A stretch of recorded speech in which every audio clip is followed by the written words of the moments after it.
টক ঝাল মিষ্টি lozenges lozenges দাদা একদম টাটকা লজেন্স আছে টক ঝাল মিষ্টি লজেন্স নেবেন দাদা অরেঞ্জ লজেন্স আছে এই একটা নিলে 1 টাকা দুটো 3 টাকা দেবো দাদা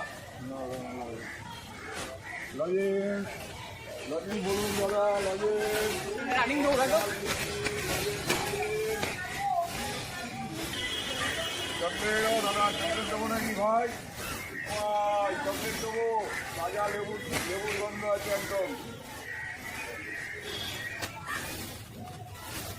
চকলেট লজেন্স লজেন্স লেবু লজেন্স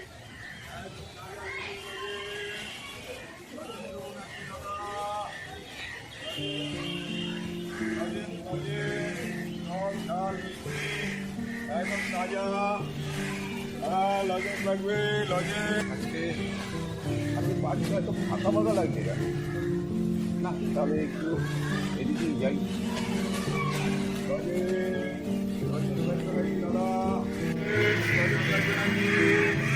দাদা লজেন্স দেবো সব ঝাল মিষ্টি একদম টাটকা লজেন্স আছে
হায় রে ভগবান ভাগ্যের কি পরিহাস আমি কি এই জীবন চেয়েছিলাম যে পাড়ায় পাড়ায় পার্কে পার্কে লজেন্স বিক্রি করতে হবে কোথায় এই বৃদ্ধ বয়সে নাতি নাতনি নিয়ে খেলবো তার হলো না না উঠি লজেন্স গুলো তো আবার বিক্রি করতে হবে কিন্তু আজ পার্কটা এত ফাঁকা ফাঁকা লাগছে কেন দেখি এদিকে যাই লজেন্স লজেন্স লজেন্স লাগবে নাকি lozenges lozenges lozenges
half MV square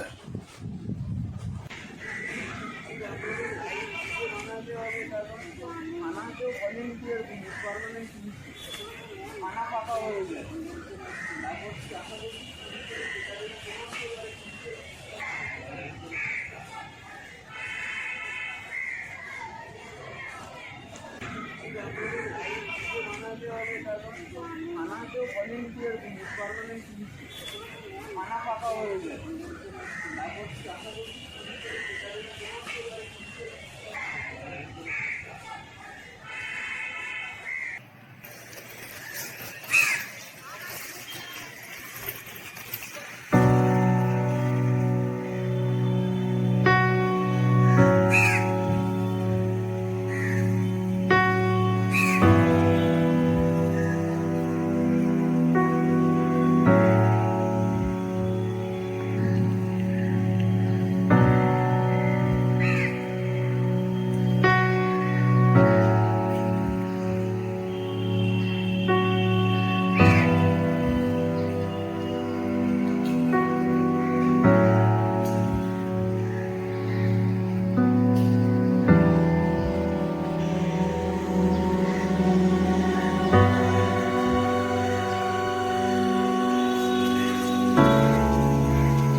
কি আছে?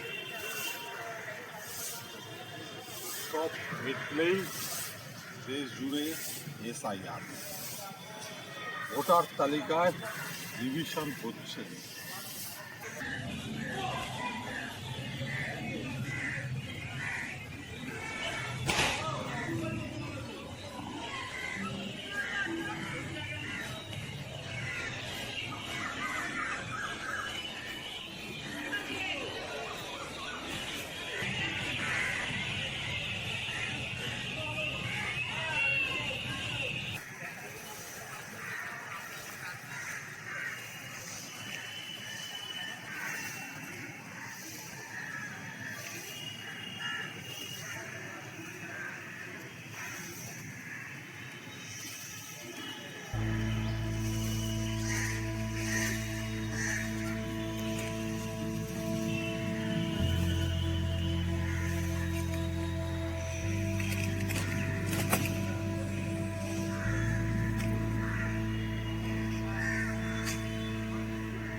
Half MV²।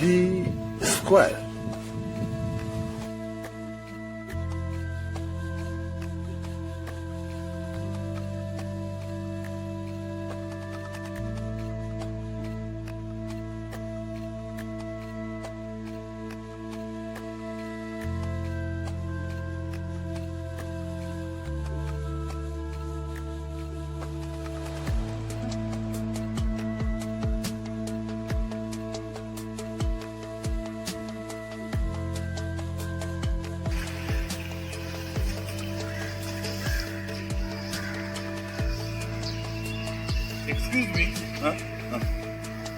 কিছু বলছেন?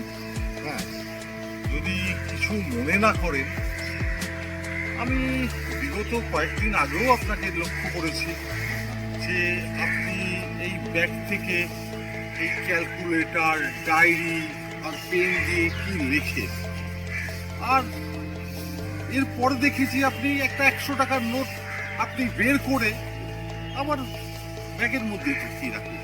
কাইন্ডলি একটু বলবেন ব্যাপারটা কি? আমি ভীষণ কৌতূহলী। নাথিং, প্লিজ বলুন না, আমি এটা শুনবার জন্য ভীষণ আগ্রহী। আচ্ছা, আপনাকে একটা প্রশ্ন করতে পারি? হ্যাঁ, অবশ্যই। বৃদ্ধ হওয়া কি অপরাধ? অবশ্যই নয়, এটা তো প্রাকৃতিক নিয়ম। ঠিকই বলেছেন। আসলে কি জানেন, এখনকার দিনে তো ঘরের লোকই ঘরের লোকের কোনো কথা শুনতে চায় না। হ্যাঁ, এটা তো হচ্ছেই। এটা প্লিজ একটু শেয়ার করুন, আমি ভীষণ কৌতূহলী। আমার জীবন কাহিনী শোনার বিষয়ে আগ্রহী? হ্যাঁ, আমি ভীষণ কৌতূহলী, প্লিজ একটু শেয়ার করুন। তাহলে তো আপনাকে আমার জীবনের কথা বলাই যায়। এক সময় আমি কলকাতার একটি নামী কলেজে পদার্থ বিজ্ঞান বিষয়ে অধ্যাপনার কাজ করতাম। 2014 সালে, না, একটু ভুল হলো, 2015 সালে আমি অবসর গ্রহণ করি। অবসর গ্রহণের পর পিএফ আর গ্র্যাচুইটি বাবদ বেশ কিছু টাকাও পাই, আর তারপর পেনশনের জন্য এন্টাইটেলড হলাম। আমার অবসর গ্রহণের বছর 3 আগে আমার স্ত্রী গত হন ওই মায়ো কার্ডিয়াল ইনফাকশন, মানে হার্টের অসুখ। খুব বাজে ঘটনা ঘটে গেছিল।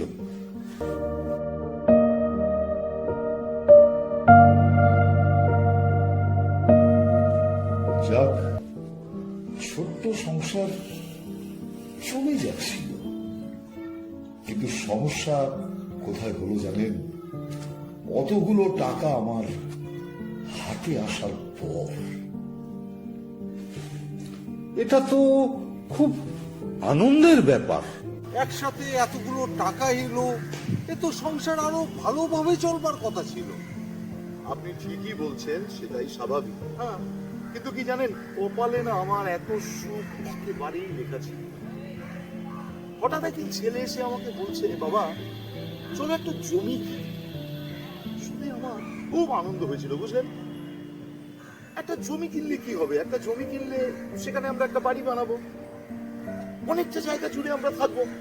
তো আমি বললাম যে এটা খুব ভালো কথা, আনন্দের কথা, কিন্তু জমিটা আমি তোর নামে কিনবো, মানে ছেলের নামে, বুঝলেন। ও বললো, না বাবা আমার নামে জমি টমি কিনো না, ওটা তুমি তোমার নামেই কেনো। আমি বললাম, না, জমি আমি তোর নামেই কিনবো। আপনি রাজি হয়ে গেলেন জমিটা ছেলের নামে কেনার জন্য? শুনুন, আমি ওকে বললাম, দেখ বাবা হিসেবে তোকে তো আমি কোনোদিনও সেইভাবে কিছু দিতে পারিনি। কেন? আপনি তো ওকে উচ্চ শিক্ষিত করে তুলেছিলেন। সেটা তো প্রত্যেক বাবারই সন্তানের প্রতি একটা কর্তব্য থেকেই তারা সেটা করেন, আমিও তাই করেছি। তাহলে আপনি যে এই যে কথাগুলো বলছেন জমিটা কেনা, আপনি তো ছেলেকে উচ্চ শিক্ষিত করলেন, আবার নতুন করে তার নামে জমি কেনার কি প্রয়োজন ছিল? আমি জাস্ট জমিটা ওকে উপহার দিলাম। যাই হোক, শুনুন না, ও আচ্ছা আচ্ছা। তারপরে হ্যাঁ, ও রাজিও হয়ে গেল। কি বলবো আপনাকে, 6 মাস যেতে না যেতে ছেলে এসে আমাকে বলছে, বাবা তুমি তো বুঝতে পারছো এখন সংসার চালানো কত ঝক্কির কাজ, কত ঝামেলার কাজ। তুমি যদি তোমার পেনশনের টাকা থেকে তোমার হাত খরচ বাবদ নিজের জন্য 1000টা টাকা রেখে বাকি টাকাগুলো আমার হাতে তুলে দাও, তাহলে সংসারটাকে আমি একটু ভালোভাবে চালিয়ে নিয়ে যেতে পারি। সাবাস, উফ, দুনিয়া সাবাস। আপনার মতো আমি অধ্যাপক নই, তবে সেই মাধ্যমিকের সময়, হ্যাঁ ঠিক মাধ্যমিকের সময় একটা আইজ্যাক নিউটনের তৃতীয় গতিসূত্র পড়েছিলাম। প্রত্যেক ক্রিয়ার সমান এবং বিপরীতমুখী প্রতিক্রিয়া আছে। আপনি তখন জিজ্ঞাসা করছিলেন না যে আমি ডায়েরি বের করে, পেন বের করে কি করি। তখন আমি ফিজিক্সের পড়াশুনো করি। আর ওই যে 100 টাকার কথা বললেন, হ্যাঁ, আমার নাতির জন্য আমি একটা ব্যাংকে রেকারিং করে দিয়েছি ওর ভবিষ্যতের জন্য। মানে বিষয়টা কি বলুন তো, আফটার অল তো আমি ওর দাদু, তাই আমারও তো নাতির জন্য একটা কর্তব্য আছে। আর হ্যাঁ, আরেকটা কথা, আপনি যে বলছিলেন না নিউটনের 3rd ল, আফটার অল তো আমার সন্তান, তাই এভাবে বলবেন না প্লিজ। ঈশ্বরের কাছে প্রার্থনা করি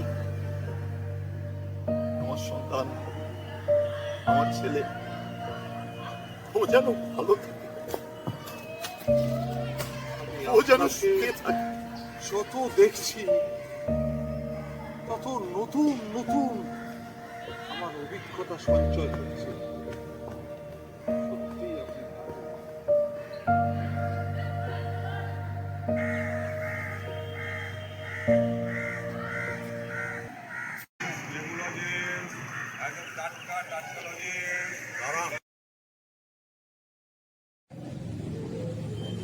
দাঁড়ান, আপনাকে আর একটা জীবনের প্রতিচ্ছবি দেখাচ্ছি আমি আপনাকে। আপনার সঙ্গে একটু কথা ছিল, একটু সময় দিতে পারবেন? এই লজেনগুলো আমাকে আজকে বিক্রি করতে হবে। এই রোজগার না হলে তাহলে সংসারে ভীষণ অশান্তি লাগবে। কেন আপনার ছেলে বা মেয়ে কেউ নেই? এক ছেলে আছে, সরকারি অফিসে কোনো এক অফিসার হিসাবে কাজ করে। তাহলে আপনি এখনো এই পেশায় যুক্ত? সে অনেক কথা দাদা। আমিও কোনো এক সময় বেসরকারি অফিসে চাকরি করতাম। তিল তিল করে পয়সা বাঁচিয়ে ছেলেকে উচ্চশিক্ষায় শিক্ষিত করলাম। তার সাজা আজকে আমার এই পেশা। আচ্ছা, বৃদ্ধ বয়স কি আসে শুধু সাজাই পাওয়ার জন্য? না না, তা কেন হবে? ভাগ্যিস আমি বিয়ে করিনি। না না, সব সন্তানেরা এমনটা হয় না। যাক, আমাদের সন্তানরা ভালো থাকুক, সুখে থাকুক, ভগবানের কাছে এই কামনাটুকুই করি। ঠিক বলেছে, ওরা সুখে শান্তিতে থাকবে, এটাই তো আমরা আশা করি। যাক, আজ আমাদের কি বলবো, আজ আমাদের একটা শুভ দিনই বলা যায়।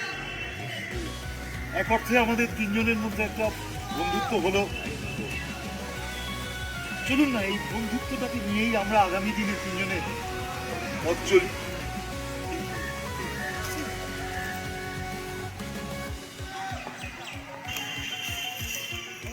তাহলে আমার লজেন্সের প্যাকেটটা দিন।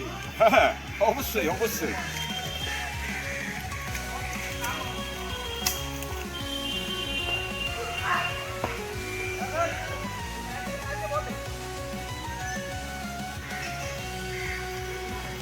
আজ থেকে তাহলে আমরা তিনজন একে অপরের বন্ধু হয়ে রইলাম।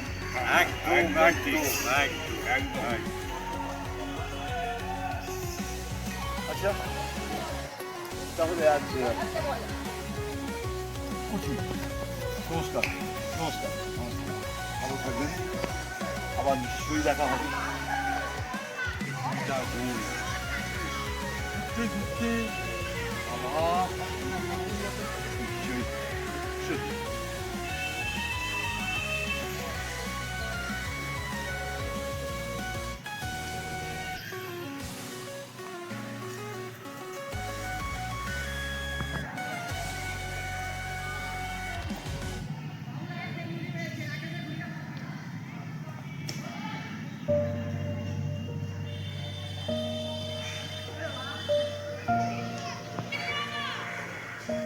আচ্ছা দাদা, আবার দেখা হবে। আজকের মতন আমি চাই। নিশ্চয়ই নিশ্চয়ই।